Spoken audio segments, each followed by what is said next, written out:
ನಮಸ್ತೆ ವೀಕ್ಷಕರೇ, ಜ್ಞಾನಸಾಗರ ಜ್ಯೋತಿಷ್ಯ ಚಾನೆಲ್ಗೆ ನಿಮಗೆಲ್ಲ ಸ್ವಾಗತ. ಈ ವಿಡಿಯೋದಲ್ಲಿ ನೀವು ತಿಳಿಯುವ ಅಪರೂಪದ ಮಾಹಿತಿಗಳು ಹೀಗಿವೆ ನೋಡಿ. ಮೇಷರಾಶಿಯವರಲ್ಲಿ ಮಾತ್ರ ಕಂಡುಬರುವ ಪ್ಲಸ್ ಹಾಗೂ ಮೈನಸ್ ಪಾಯಿಂಟ್ಗಳು.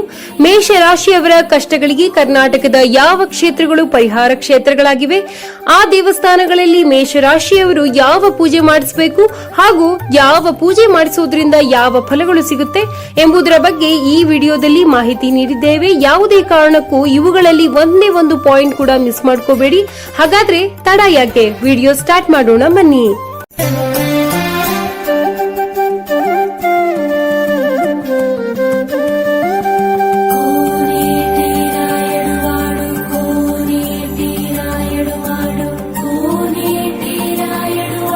ಜ್ಯೋತಿಷ್ಯ ಶಾಸ್ತ್ರದ ಪ್ರಕಾರ 12 ರಾಶಿಗಳಲ್ಲಿ ಮೇಷರಾಶಿ ಮೊದಲ ರಾಶಿ ಚಕ್ರವಾಗಿದೆ.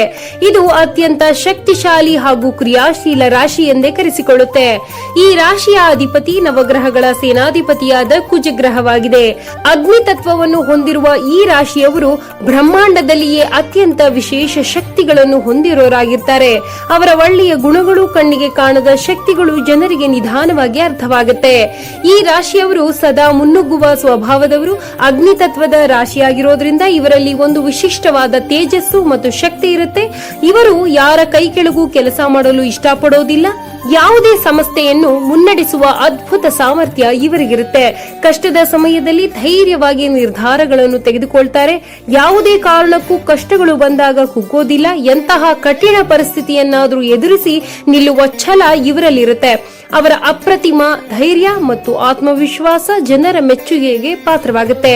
ಯಾವಾಗಲೂ ಹೊಸ ಉದ್ಯಮ ಅಥವಾ ಸಾಹಸಗಳನ್ನು ಮಾಡಲು ಸಿದ್ಧರಿರ್ತಾರೆ.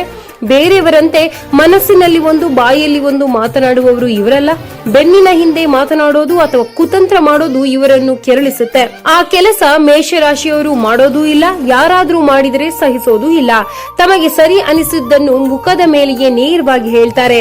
ತನ್ನ ಕಾಲ ಮೇಲೆ ತಾನು ನಿಲ್ಲಬೇಕು, ಯಾರ ಮುಂದೆಯೂ ಕೈ ಚಾಚಬಾರದು ಎಂಬ ಸ್ವಾಭಿಮಾನ ಇವರಲ್ಲಿ ಹೆಚ್ಚಾಗಿರುತ್ತೆ. ಬೇರೆಯವರು ಕಷ್ಟದಲ್ಲಿದ್ರೆ ಅವರಿಗೆ ಸಹಾಯ ಮಾಡಲು ಎಂದಿಗೂ ಅವರು ಹಿಂದೆ ಮುಂದೆ ನೋಡೋದಿಲ್ಲ. ಇಷ್ಟೆಲ್ಲ ಒಳ್ಳೆಯ ಗುಣಗಳಿರುವ ಮೇಷರಾಶಿಯವರಿಗೆ ಕೆಲವು ದೌರ್ಬಲ್ಯ ಹಾಗೂ ದೋಷಗಳಿವೆ. ಅವುಗಳು ಯಾವುವು ಮತ್ತು ಅದಕ್ಕೆ ಪರಿಹಾರಗಳೇನು? ಮೇಷರಾಶಿಯವರು ತಮ್ಮ ಜಾತಕದ ದೋಷ ನಿವಾರಣೆಗೆ ಕರ್ನಾಟಕದಲ್ಲಿಯೇ ಇರುವ ಯಾವ ದೇವಸ್ಥಾನಕ್ಕೆ ಹೋದ್ರೆ ಬಹಳ ಒಳ್ಳೆಯದಾಗುತ್ತೆ, ಅಲ್ಲಿ ಮೇಷರಾಶಿಯವರು ಯಾವ ಪೂಜೆ ಮಾಡಿಸಬೇಕು ಎಂಬುದರ ಬಗ್ಗೆ ಈ ವಿಡಿಯೋದಲ್ಲಿ ಡೀಟೇಲ್ ಆಗಿ ಮಾಹಿತಿ ನೀಡಿದ್ದೇವೆ. ಹಾಗಾಗಿ ವಿಡಿಯೋ ಸ್ಕಿಪ್ ಮಾಡದೆ ಕೊನೆಯವರೆಗೂ ವೀಕ್ಷಿಸಿ. ನೀವು ಮಾಡಿಸಬೇಕಾದ ಪೂಜೆಗಳ ವಿವರವನ್ನು ವಿಡಿಯೋ ಕೊನೆಯಲ್ಲಿ ಮಾಹಿತಿ ನೀಡಿದ್ದೇವೆ. ಮೊದಲು ಮೇಷರಾಶಿಯವರಿಗೆ ಇರುವ ಮೈನಸ್ ಪಾಯಿಂಟ್ ಗಳ ಬಗ್ಗೆ ತಿಳಿಯೋಣ. ಈ ಗುಣಗಳನ್ನು ಆದಷ್ಟು ಮನೋಬಲದಿಂದ ಕಂಟ್ರೋಲ್ ಮಾಡಿಕೊಂಡ್ರೆ ಆಗ ಮಾತ್ರ ಜೀವನದಲ್ಲಿ ನೀವು ಇನ್ನಷ್ಟು ಯಶಸ್ವಿಯಾಗ್ತೀರಿ. ಹಾಗಾದ್ರೆ ಆ ಮೈನಸ್ ಪಾಯಿಂಟ್ ಯಾವುವು ಅನ್ನೋದನ್ನ ನೋಡೋಣ. ಇವರಿಗೆ ಕೋಪ ಬೇಗ ಬರುತ್ತೆ, ಆದ್ರೆ ಅಷ್ಟೇ ಬೇಗ ಕೂಲ್ ಆಗ್ತಾರೆ. ಆದ್ರೂ ಕೂಡ ಆ ಕೋಪದ ಸಮಯದಲ್ಲಿ ಮಾತುಗಳು ಬಹಳ ಕಠಿಣವಾಗಿರುತ್ತೆ.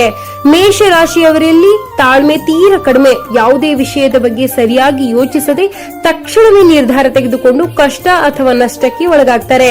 ಇನ್ನು ಇವರಿಗೆ ತೀವ್ರವಾದ ಹಠ ಇರುತ್ತೆ. ಇತರರ ಹಿತವಚನಗಳನ್ನು ಕೇಳುವ ಮನಸ್ಥಿತಿ ಇವರಿಗೆ ಇರೋದಿಲ್ಲ. ಇದರಿಂದ ಜನರು ಇವರಿಂದ ದೂರ ಇರಲು ಬಯಸ್ತಾರೆ.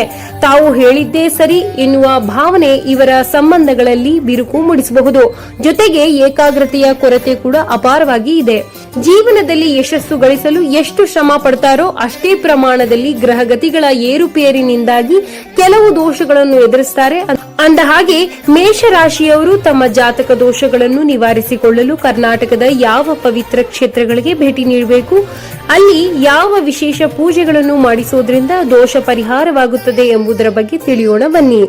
ಮೇಷರಾಶಿಯ ಜಾತಕದಲ್ಲಿ ಕುಜನ ಸ್ಥಾನ ದುರ್ಬಲವಾಗಿದ್ದಾಗ ಅಥವಾ ರಾಹುಕೇತುಗಳ ಪ್ರಭಾವವಿದ್ದಾಗ ಜೀವನದಲ್ಲಿ ಅನೇಕ ಅಡೆತಡೆಗಳು ಉಂಟಾಗುತ್ತೆ. ತಡವಾದ ವಿವಾಹ, ಸಂತಾನ, ವ್ಯಾಪಾರ, ವ್ಯವಹಾರಗಳಲ್ಲಿ ತೊಂದರೆಗಳು, ಜೀವನದಲ್ಲಿ ನೆಮ್ಮದಿ ಇಲ್ಲದೆ ಇರೋದು, ಆಗಾಗ್ಗೆ ಅಪಘಾತ, ಕನಸಿನಲ್ಲಿ ಹಾವಿನ ದರ್ಶನವಾಗುವುದು ಅಥವಾ ಕುಟುಂಬದಲ್ಲಿ ಅಶಾಂತಿಯಿಂದ ಕೂಡಿರೋದು, ಇವೆಲ್ಲ ಮಂಗಳನ ಪ್ರಭಾವವಾಗಿರುತ್ತೆ.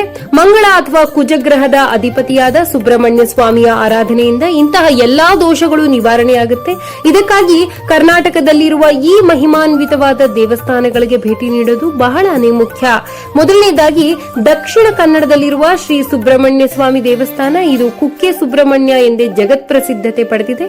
ಮೇಷರಾಶಿಯವರಿಗೆ ಕುಕ್ಕೆ ಸುಬ್ರಹ್ಮಣ್ಯ ಕ್ಷೇತ್ರವು ಪರಮ ಪವಿತ್ರವಾದ ಹಾಗೂ ಜೀವನದಲ್ಲಿ ಒಮ್ಮೆ ಭೇಟಿ ನೀಡಲೇಬೇಕಾದ ಕ್ಷೇತ್ರವಾಗಿದೆ. ಮೇಷರಾಶಿಯವರೇ ಇಲ್ಲಿಗೆ ಹೋದಾಗ ಕುಮಾರಧಾರ ನದಿಯಲ್ಲಿ ಸ್ನಾನ ಮಾಡಿ ಸ್ವಾಮಿಯ ದರ್ಶನ ಪಡೆದರೆ ಜನ್ಮ ಜನ್ಮಾಂತರದ ದೋಷಗಳಿಂದ ಮುಕ್ತರಾಗ್ತೀರಿ. ಹಾಗೆಯೇ ಜಾತಕದಲ್ಲಿ ಕುಜದೋಷ ಇರೋರು ಅಥವಾ ಸರ್ಪ ದೋಷದಿಂದ ಬಳಲುತ್ತಿರುವವರು ಈ ಕ್ಷೇತ್ರಕ್ಕೆ ಭೇಟಿ ನೀಡಲೇಬೇಕು. ಈ ಕ್ಷೇತ್ರದಲ್ಲಿ ಕುಜದೋಷ ನಿವಾರಣಾ ಪೂಜೆ ಮಾಡ್ತಾರೆ. ಇದಕ್ಕಾಗಿ ನೀವು ಮೊದಲೇ ಬುಕ್ ಮಾಡಿಕೊಳ್ಬೇಕಾಗತ್ತೆ. ಇನ್ನು ಮೇಷರಾಶಿಯವರು ಭೇಟಿ ನೀಡಬೇಕಾದ ಎರಡನೇ ಕ್ಷೇತ್ರವೆಂದರೆ ಅದು ದೊಡ್ಡಬಳ್ಳಾಪುರದಲ್ಲಿರುವ ಶ್ರೀ ಘಾಟಿ ಸುಬ್ರಹ್ಮಣ್ಯ ಸ್ವಾಮಿ ದೇವಸ್ಥಾನ. ಒಂದು ವೇಳೆ ನೀವು ಬೆಂಗಳೂರಿಗೆ ಆಸುಪಾಸಿನಲ್ಲಿದ್ರೆ, ಕುಕ್ಕೆಗೆ ಹೋಗಲು ಆಗದೇ ಇದ್ರೆ ದೊಡ್ಡಬಳ್ಳಾಪುರದಲ್ಲಿರುವ ಶ್ರೀ ಘಾಟಿ ಸುಬ್ರಹ್ಮಣ್ಯ ದೇವಸ್ಥಾನಕ್ಕೆ ಹೋಗಬಹುದು.